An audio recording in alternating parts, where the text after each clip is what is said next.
afternoon and thanks for joining us here on Midday Live. I am Wendy Laya. Headlines for this afternoon.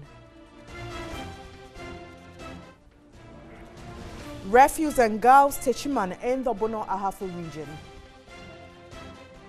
Government commissioned an audit into the operations of Bulk Oil Storage and Transportation Limited Boast. A sharp increase in fire outbreaks from January to July this year.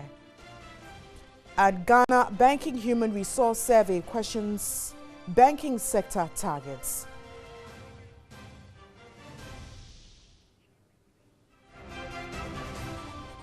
And for the international front this afternoon, at least 86 people are known to have died after a ferry capsized on Lake Victoria in Tanzania. We have details of these stories and many more lined up this afternoon. Let's start with the Bono Ahafo region and journalists covering the International Peace Day celebration at Sankore in the Isunafo South District of the Bono Ahafo region have to run for their dear lives after violence broke out. Even before the start of the program, cutlass-wielding angry youth from the community stormed the event's grounds, vehemently opposing the holding of the ceremony. There are police presence at Sankore at the moment, and my colleague Parkwesi Moses is there. He will join us shortly via Skype to give us the updates on what exactly is happening there. We now have Parkwesi Larry Moses via Skype to tell us what exactly he's gathered and what is being done about the situation. Hello, Larry. Yeah, hello, Wendy. Now, can you tell us exactly what's happened and if the police presence is still there? Yeah, we got here around 9:15 for the start of the International Peace Day, only for us to see two groups of people, one calling for the program to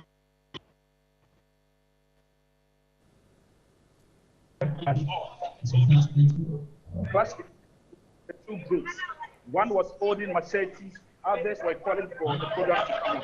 Only for us, the media, who are on stage, so we have to, as it were, take to our heels and then run for safety. But I can tell you that for now, though the program has not started, I can tell you security is really deep out. Number of chairs were destroyed. Spectators were also chased out of the place. But I can tell you that for now, that the security is here and they have built up for the start of the program. Okay, well, we're having some difficulty with our Skype, Larry, but as and when we get him, we'll speak to him for some more updates on what happened there. You're still watching Midday Live. Let's move on to education now. And the Ghana Education Service, GS, says private schools in the country will be required to employ the services of licensed teachers like the public schools. And that is to ensure a uniform standard in both public and private schools. Private schools are to set up based on the rules and regulations of the Ministry of Education. Now, it's part of the ministry's regulation that to teach in Ghana, you must have a license, and they, which are the private schools, cannot be left out once they are providing education to Ghanaian children. That's the chairman of the GS Council, Mr. Michael Insoa. He said in an interview with Graphic Online.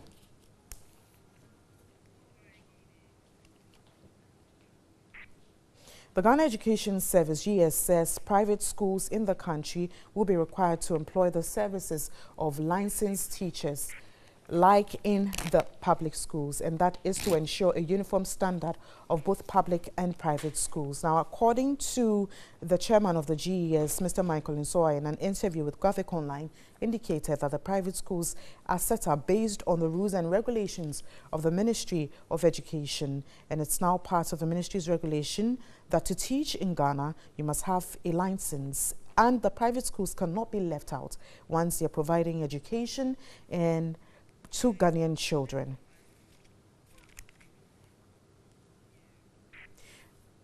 Joining me via Skype this afternoon as well as Peter Anti. He's Executive Director of the Institute of Education Studies. Good afternoon, sir, and thanks for agreeing to speak with us. Good afternoon. Now, first of all, what do you make of this measure by the GES? Thank you very much. I think that the policy, the statement by the chairman is in the right direction. What he's trying to do is just to restate the position of the Constitution or the Education Act 2008. And what it states is that unless someone is licensed, he or she cannot be admitted as a teacher to teach in any of our schools in this country. So that position is clear in law and should be implemented and enforced in Ghana going forward. Now, we have a system, like we saw when they were writing, they were taking their very first exams. There were several concerns that had come up in relation to writing of the exams. In these private schools, we do have some persons who probably finish SHS, some also finish university, but let's even concentrate on those who have just graduated from SHS and are employed because they can teach one subject or the other. What happens to all those crop of teachers in those schools? Yeah, so two things should be considered here. The first thing is that the Ministry of Education should work hand in hand with these private schools to upgrade the professional status of their teachers. You know, these schools are accredited by the ministry and then the National Accreditation Board. So what we are thinking is that the ministry should add it to their policy in terms of accreditation and grading of private schools, so that if you have a certain number of licensed teachers, your level or your grading will be more than those who do not have a certain level of licensed teachers. I think that is the best way to start this thing. And then those who are already in the system, the ministry should roll out a program to be able to admit them into the licensure exams and then continuously make them more professional in terms of their delivery.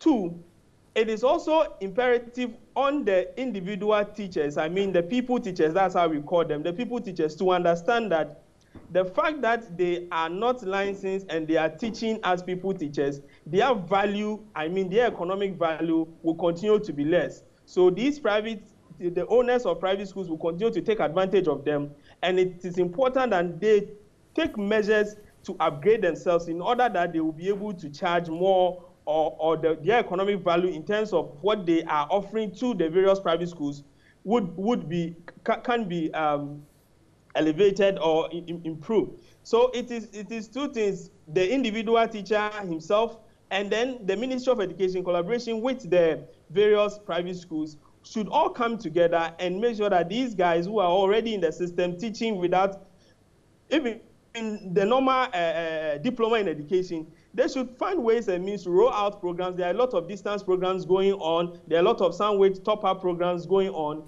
They should find ways and means to enroll them into some of these programs, and then at the end of the day, work them through the licensing process and then officially license them. But then the accreditation of private schools going forward should be based on the number of qualified licensed teachers that are admitted or that are employed in these private schools. Thank you so much for your time. I have been speaking with the Executive Director of the Institute of Education Studies, Peter Anti. You're still watching Midday Live. Now let's look at some politics now. And the newly appointed Director of Communications for the new Patriotic Party, Yao Boabing Asamoah, has assured party faithful of a collaborative communication strategy which will ensure the inclusion of all foot soldiers and party serial callers. While his comments follows a strike by serial callers of the ruling MPP in the Ashanti region who complained of neglect but have called off their strike. He spoke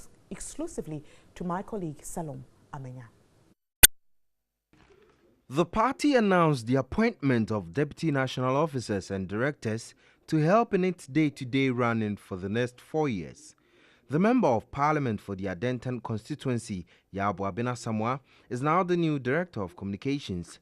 Speaking to TV3, Yao Boabing Asamoah, who was deputy to Nana Kumia, reassured party members of restructuring the communication strategy to meet the demands of the era. Once we've sorted out the structure, going forward, it should be simple to establish collaborative structures. Yes, you have a government. Government communicates. Then you have party. Party communicates. And indeed, you also have parliament. We are a huge majority in parliament. So parliament also communicates. So you have three arms who are all communicating. Government comes, parliamentary comes, party comes. So naturally, if we don't collaborate and sync, we will have problems. Serial callers of the NPP in the Ashanti region on Wednesday, September 19, called off their week-long strike after a meeting with executives of the party who promised to resolve their grievances. The Adentan legislator maintained an all-inclusive communication strategy is best to ensure foot soldiers and serial callers are not left behind. We expect that we will have a better appreciation of what the government is doing. Party Coms is here to support the government. So we expect that now that we are well positioned as a party, we'll get better quality inputs from the government in terms of information, in terms of flow, in terms of feedback. And through that process, foot soldiers will feel more included. Once they are more included, their views are being taken into account. They will then be able to also project the party better at local level. I think there are good times ahead. He's confident Wednesday's appointment has set the party on a new pedestal for a more synchronized communication. Whilst the government is information, don't forget that it is stripping the party of personnel, of people and all that. So the party gets a bit, in the doldrums. Then when the government completes its formation, the party then goes into the process of restructuring itself through elections and otherwise. And in that period, again, there's turbulence and there's lack of clarity about what the party is, who is in charge of what, and what it does. That is what we've been seeing. And we've gone through all that, and then about a month and a half, 2 months ago, we had our national elections, which then consolidated the party. So what we saw yesterday was a completion of that process. Now to one of our headline stories, and the government has commissioned an audit into the operations of the Bulk Oil and Storage Transportation Limited BOS to establish how product losses of bulk distribution companies BDCs resulted in the $44 million loss to the state. The audit will ascertain the causes of such product losses and to determine records of the storage of those products, those responsible for loading the products, the final receipts of the products, and utilization of funds. The Minister of Energy, Peter Amewu, who addressed journalists in Accra, said the recent payments of the BDC, which had raised eyebrows, was one of the many claims by 16 BDCs for product losses occurring between 2013 and 2016, as reported by a presidential committee tasked to look into the incident of product losses. Peter Amewu said the government had decided that given the extent of financial recklessness found by the committee, a forensic audit will be commissioned into the operations of BOS from 2013 to June 2018.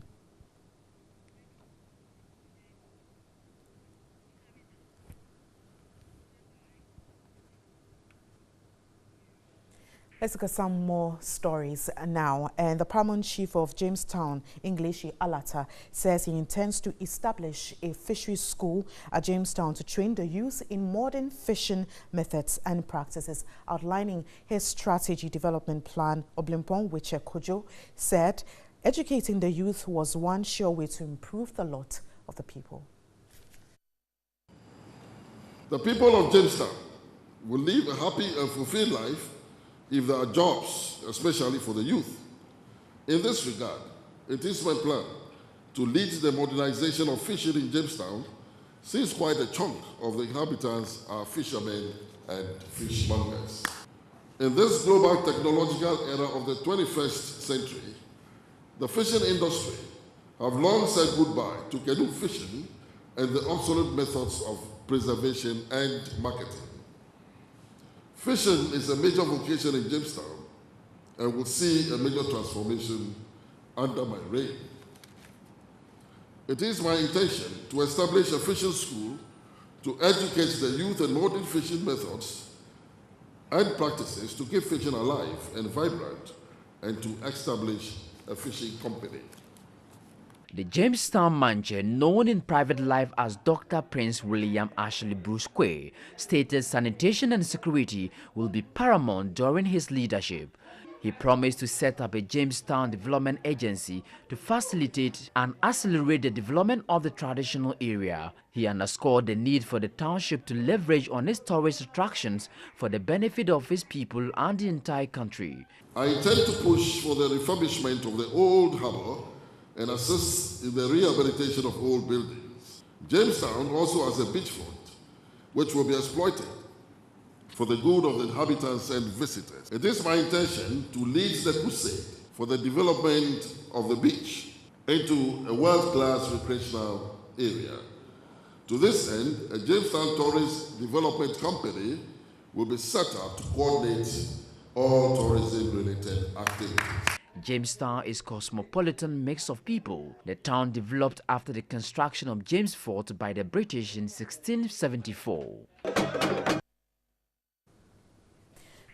To another headline story this afternoon, and we focus straight to some refuse issues. And the city of Techiman is now choked with refuse due to the unavailability of a refuse dam site. In the past 3 weeks, all refuse dam containers at vantage points have been filled with stench emanating from it and also posing a health risk. The municipal chief executive of Techiman, John Donyena, has expressed concern, adding that the traditional landowners are not given the assembly the needed support to address the issue. Here's a report by Tichi Johnson. People facing the agony of the Techiman refuse is Wangala line people. Over here, the refuse containers are overflowing with refuse, and the unhygienic nature has forced several food vendors nearby to new locations. The toilet revenue collectors at Wangala line who fail to talk as they also face similar unpleasant situations. At the Asempa, the people have provided a ladder for people to climb over the refuse pile before disposing more refuse onto it. On the same Diasempa refuse dump leading to the VRA, part of the refuse, a huge mound, testifying to the number of years it has been in the area. This refuse produces unfamiliar insects which crawl into the nearby houses. One of the people of Techiman, Nicholas Nimbaru, who had protested against the filth site in their area, has more to tell. We inhale it, and a lot of people are complaining, and we're all sick. Especially anytime I told children go to hospital, that they have typhoid. A whole lot of things. Now we have seen it, even dry season, they will set fire into it, and all the smoke are coming inside to disturb people. Sister Efia Meno speaks about the challenges they face at Wangala line refuse. The municipal chief executive of Techiman, John Donyena, says the traditional landowners are not cooperating with the assembly to resolve the health threat. However, the assembly has managed to acquire a permanent refuse dump field site to address the problem. We've now agreed upon some modalities that we are going to take as an assembly to improve the situation over the landfill site, so that we'll be able to take refuse back to that place again. Meanwhile, we've acquired a permanent landfill site. The engineering process is ongoing. So I think when we finish that project and we decommission this one, the sanitation situation in Techiman Municipal Assembly is going to improve. The acting municipal health director of Techiman, Patience Boyebodu, who spoke off camera, says there is a need for all to support efforts to address the challenges of the Techiman refuse, since it may lead to an outbreak if not checked.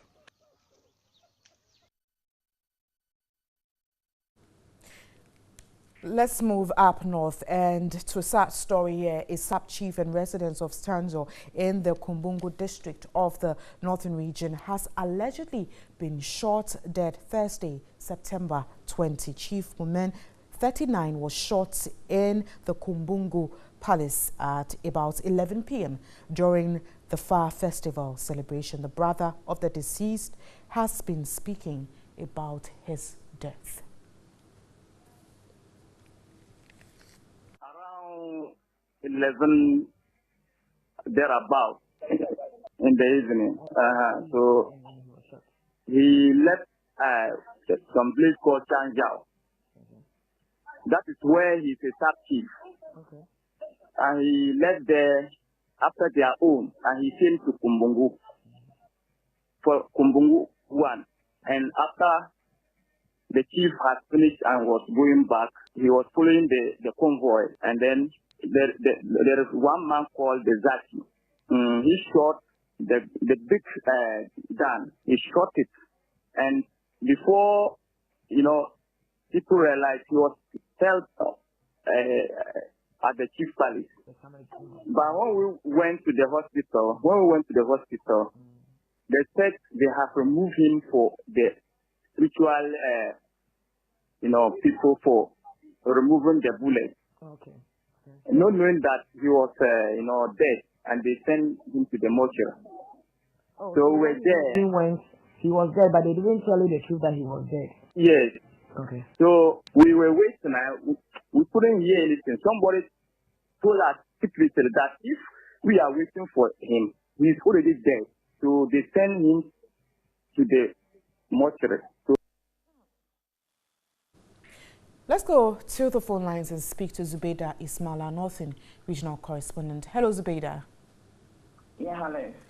Now, have you been able to reach the police, and what are they saying in relation to this matter? What have they gathered so far?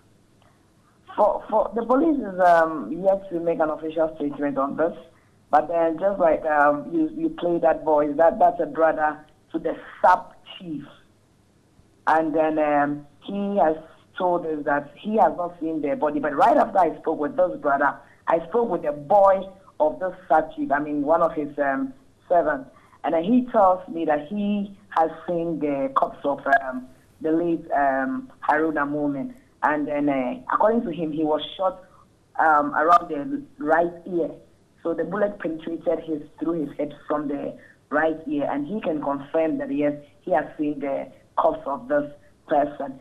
Now, some youth have actually besieged the palace of the Kumbungu chief, Al-Hassan Idris, and then they are demanding the arrest of the alleged person, Zachi, whom they think shot Momin. So for now, that is what is happening in Kumbungu. Now, for clarity, Zubeida, is it the sub-chief who has been shot dead or the chief who is dead? It's a sub-chief. It is a sub-chief who has been shot dead, not the Kumbungu chief. And can you tell us the atmosphere in the town now? Is there calm? You mentioned that some youth had visited the palace, but tell us what's happening in the town. Yeah, for the town, some youth have actually besieged the palace of the Kumbungu chief himself, and because they think that some people are trying to cover up what happened yesterday, they don't really want to associate it with the Fire Festival, and then that is their problem. And they also think that once the guy was shot yesterday, none of his family members was allowed to go and see him. It was the people around at that time that rushed him to the Tamale Teaching Hospital. But aside they besieging, aside they going to the palace, is there calm in the town, police presence and all that? Yes, for calm there is, because they are actually waiting at the palace to hear what the chief himself, the Kumbungu chief himself, has to say. So if they have to proceed to the police station to make an official report, then they will do that. But they need the chief to tell them exactly what happened, because this happened, according to them, this happened right at the palace of the Kumbungu chief.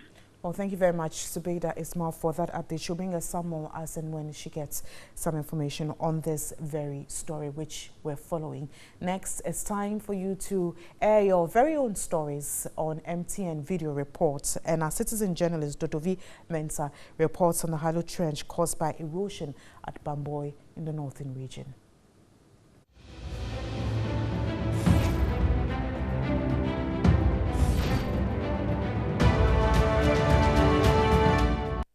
This is a very big gutter that has been washed by rains over the years. It has been one of the problems confronting the people of Bamboy and its environs.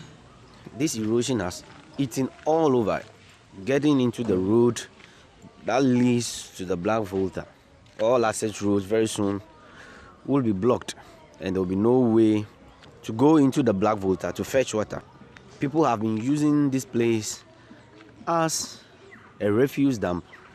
When it rains, the rainwater washes all this dirt into the Black Volta. We are appealing to the authorities in charge to construct a drain that will lead straight to the Black Volta. This is your citizen journalist, Ludovic Mensah, reporting from Bamboy.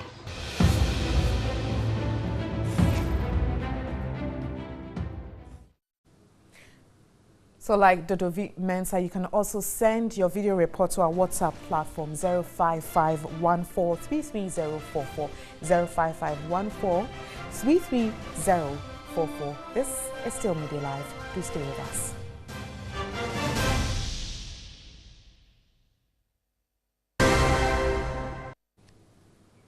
Thanks for staying. Let's do business now. An economist have explained the argument African countries to negotiate with China as a bloc to foster business development is not practical. They see the different economic goals of different African countries does not permit such negotiations. They were speaking in a forum here in Accra.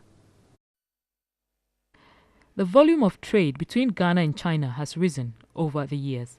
Last month, the two countries signed 8 cooperation agreements and memoranda of understanding in different sectors of their respective economies, aimed at deepening the ties of cooperation and the bonds of friendship that exist between them. Some Ghanaians have argued that Ghana ought to be cautious about China's growing interest in Africa. Ghana has been encouraged to come together with other African countries and negotiate en bloc, with China in order to strengthen her position. Selom Brantier, a research fellow at Imani, disagrees. It's a matter of our prudence and our ability to negotiate in a point where we are able to think that we can actually fulfill what we intend to bring onto the table for the Chinese to work with us. It is because we have divergent economic zones and divergent, objectives. So it will be very difficult for us to trade as a bloc. Head of research at APSA, Jeff Gabo, says Ghana should concentrate instead on meeting a side of the agreement. China's got very different sort of needs, so it's difficult always to do it as one bloc wants to strengthen relationships with, depending on how they see the relationship unfold. The recent agreements signed include the One Belt, One Road Memorandum of Understanding, Memorandum on Regional Aviation Cooperation, Agreement for Cooperation in the Peaceful Use of Nuclear Energy, and the cooperation to carry out maternal and child health project.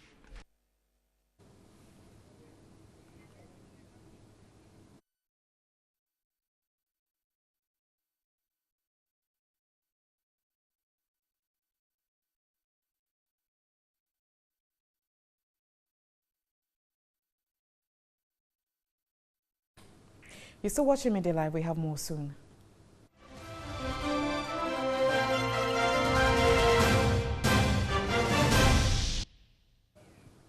Thanks for staying. Let's look at some more stories here on Midday Live. And a former presidential staffer, Michael Pesa White, has lashed out at government for referring to September 21st as Kwame Nkrumah Memorial Day instead of Founders Day. Speaking on 3FM's morning show Sunrise, the former National Service Scheme Board said it was needless to debate to say that Kwame Nkrumah is not the founder of Ghana.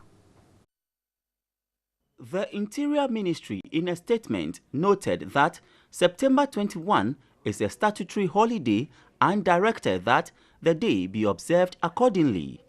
The Interior Minister, Ambrose Derry, indicated that the day, which is Dr. Kwame Nkrumah's birthday, will be observed as Kwame Nkrumah Memorial Day nationwide. The change of name from Founders Day to Kwame Nkrumah Memorial Day has not been without controversy after the NPP administration proposed the designation of August 4 as Founders Day and September 21 as Kwame Nkrumah Memorial Day. The former presidential staffer, Dr. Michael Pesa White, on 3FM Morning Show said it is needless argument. Ambrose Derry is a typical diehard Nkrumahist. For the purposes of political convenience for power, he decided to join the NPP.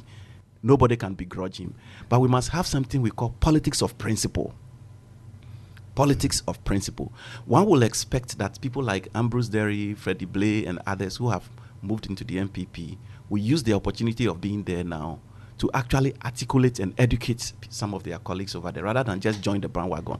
The chairman of the Convention People's Party, Professor Edmond Dele, said many monuments in Ghana attest to Nkrumah being the founder of Ghana.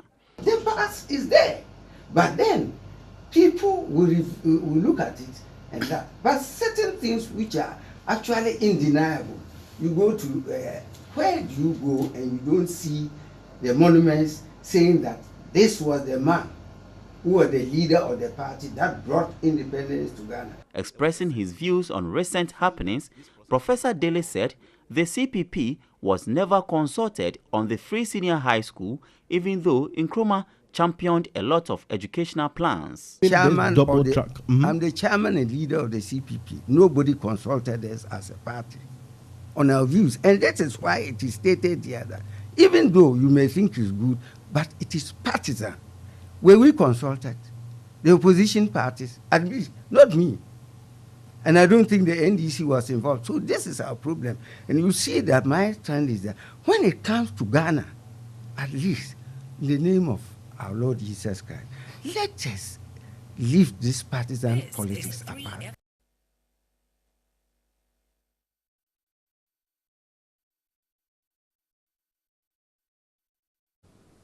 You're still watching Midday Live with me, Wendy Lai. Do stay.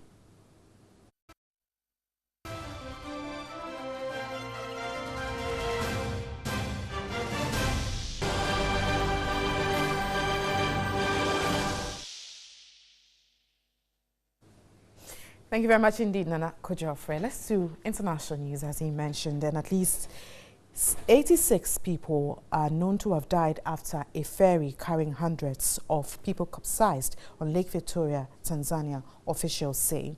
It is feared that more than 200 people may have drowned. Recovery efforts have resumed after being halted overnight. The MV Nyerere ferry overturned near the shore between the island of Ukara and Golora.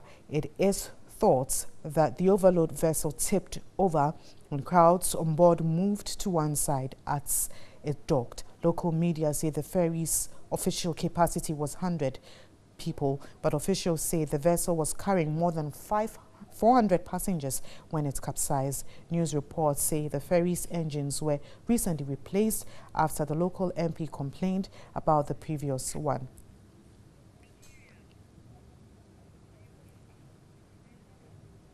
Now let's get closer to us. We focus on Nigeria and recent flooding across that very country. The country's Center for Disease Control, CDC, has issued a warning for a number of waterborne diseases. The national disaster was declared in 4 states after more than 100 people died in flooding over the last 2 weeks.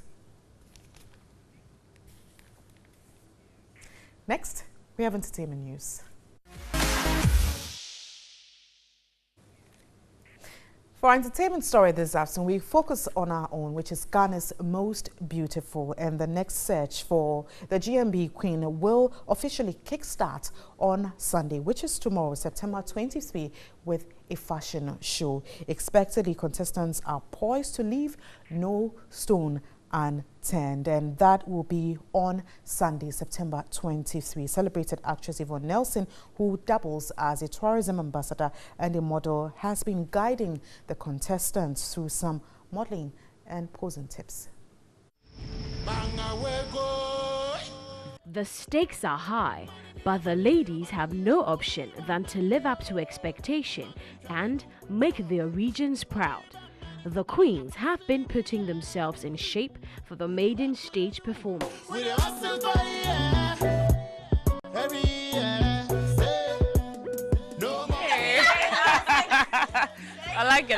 like it. Come Sunday, the ability of the ladies to catwalk and dazzle on the runway will be tested. Whilst at the GMB Reality House, to interact with the contestants, acclaimed actress and model Yvonne Nelson took the ladies through some modeling tips. Can you face me? Can you face me, brother? Yeah. Yeah. Yeah, I think so. I think sometimes I see the models. They actually break their backs more. Like you go back more. Aha, you're perfect. Yeah.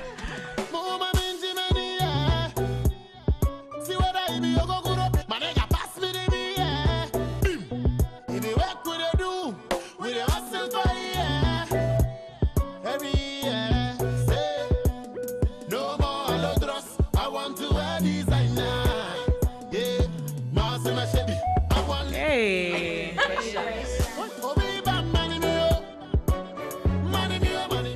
Hey, this is your pose, dear. I don't like it. No, no, no. Catch the education and all the excitement as the ladies stage their first performance on Sunday after News 360.